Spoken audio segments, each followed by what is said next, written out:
ঠিক আছে দাও, যে ডিশটা নিচ্ছি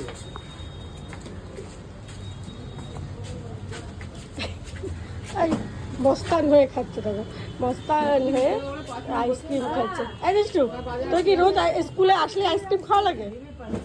আইসক্রিম কি স্কুলে আসলে আইসক্রিম খেতে হবে? হুম দুষ্টু,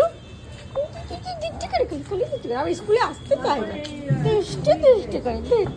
স্কুলে আসলে তোদের আইসক্রিম তো হয় একটা করে। জামাটার অবস্থা দেখো, জামাটা কি করেছে, তুই কি খুব দুষ্টু করেছিস রে, জামা টামা খুলে দেখ কি অবস্থা। আজকে কতটা দুষ্টু করেছো তুমি? কতটা? একটা, শুধু একটা দুষ্টু করছো? এইটুকু দুষ্টু করলে কি করে হবে? আরো একটু দিদি বকু দেয় তাহলে? বকু দিলে বকু খাবে, বকু খেয়ে দুষ্টু